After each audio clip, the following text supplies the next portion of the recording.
Kerajaan Bani Abbasiyah adalah khilafah Islam yang paling lama berkuasa dan berperanan dalam mewujudkan tamadun Islam yang gemilang.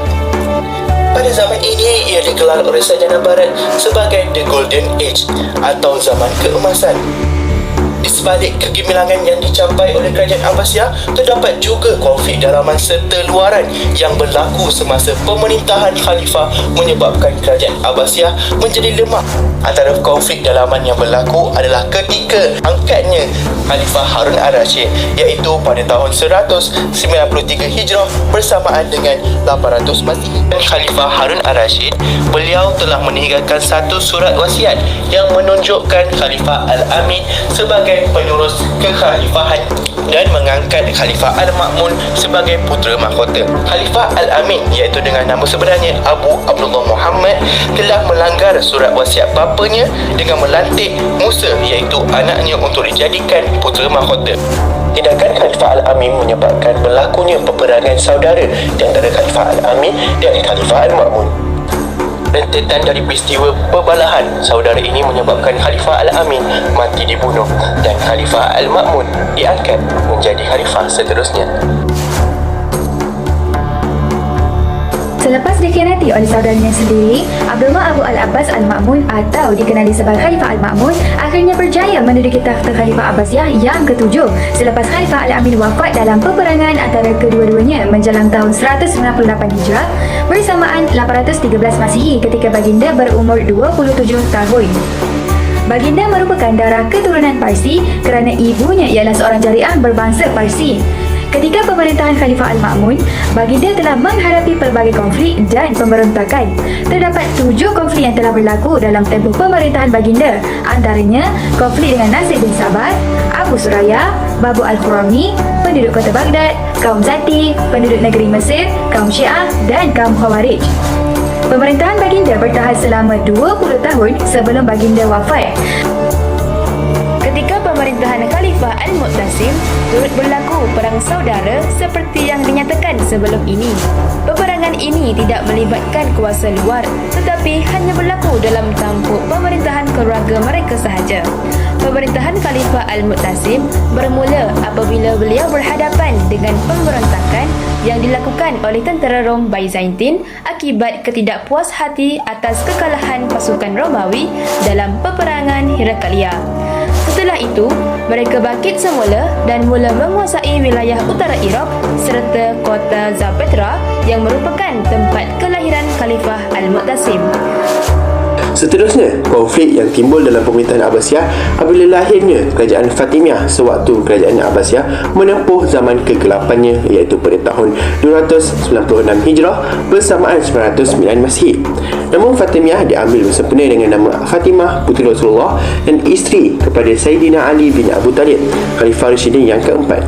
Kerajaan ini dibangunkan oleh Ubaidillah Asy-Syi'i untuk menegakkan kedaulatan generasi Ali yang lebih terkenal dengan nama golongan Syiah. Pengasas ini dikatakan daripada keturunan Muhammad bin Ismail bin Ja'far As-Sadiq. Mereka ini yakin bahawa jawatan khalifah hanya untuk keturunan Ali sahaja dan menganggap Khalifah Rashidin, Bani Umayyah dan Abbasiyah telah mencabul dan merampas hak mereka sebagai khalifah. Terdapat beberapa konflik yang telah memberi kesan terhadap kerajaan Abbasiyah. Antaranya adalah yang berlaku pengerakapan terhadap Ubaidillah Al-Mahdi yang menyebabkan terhapusnya nama Khalifah Abbasiyah dalam khutbah. Konflik dalam pemerintahan Abbasiyah semakin meruncing apabila berlakunya kemasukan pengaruh Turki yang bermula ketika pemerintahan Khalifah Al-Mu'tasim, atau nama sebenar beliau ialah Abu Ishaq Muhammad Al-Mu'tasim bin Harun Ar-Rasyid, iaitu berganti kepada Khalifah Al-Ma'mun. Disebabkan Al-Mu'tasim memilih hamba Turki sebagai tentera Abbasiyah, mereka bermulalah kemasukan pengaruh Turki sedikit demi sedikit ke dalam pemerintahan Abbasiyah.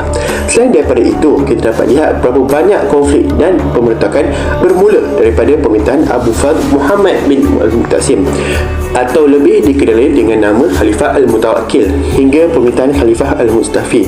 Antara pemberontakan terbesar sepanjang kemasukan pengaruh Turki semasa zaman Abbasiyah ialah pemberontakan kaum Zanj, di mana pemberontakan ini berlaku pada tahun 871 Masihi di bawah pimpinan Ali bin Muhammad. Buai atau Buaihi ialah sebuah dinasti Parsi yang pengasasnya Abu Suja. Juga merupakan keturunan Raja Sasania Bahramgor. Zaman kemunculan Buai ini juga disebutkan berlaku pada period yang ketiga semasa Perang Parsi yang kedua. Pengasas sebenar kerajaan Buai ialah anak-anak Buai iaitu Ali, Hasan dan Ahmad. Kemuncak kejayaan penubuhan kerajaan Buai ialah apabila ketiga-tiga orang adik-beradik Buai ini menerima gelaran rasmi dari Khalifah Al-Mustafid, iaitu Ali bergelar Imad Ad-Daulah, Hasan bergelar Rukun Ad-Daulah dan Ahmad bergelar Muiz Ad-Daulah. Nasib khalifah pada zaman ini adalah sama sahaja seperti nasib mereka di zaman kekuasaan Turki. Kedatangan Buai ke Khalifan Islam menyebabkan kuasa khalifah turun ke paras minima dan gaji mereka dikurangkan. Ini kerana Buai merupakan golongan bermazhab Syiah, manakala khalifah pula bermazhab Ahli Sunnah wal Jamaah. Konflik berterusan ketika di mana zaman Bani Saljuk mula dikenali apabila mereka menyelamatkan kekhalifahan Abbasiyah dari Buai dan mengembalikan jajahan Abbasiyah yang memerdekakan diri seperti di Asia. Walaupun dilihat menyelamatkan khalifah, sebenarnya khalifah itu hanyalah boneka yang digerakkan Saljuk. Bani Saljuk merupakan Bani yang terakhir mengambil khalifah Abbasiyah ke negerinya, iaitu di Anatolia, Turki. Antara konflik yang terbesar berlaku pada zaman pemerintahan Abbasiyah adalah kedatangan kuasa Mongol, iaitu ketika pemerintahan Al-Mu'tasim pada tahun 656 Hijrah bersamaan 1258 Masihi. Kesan daripada kedatangan Mongol di Baghdad ialah kejatuhan penuh kota Baghdad hingga kerajaan Islam tidak lagi mampu bangkit di kota tersebut.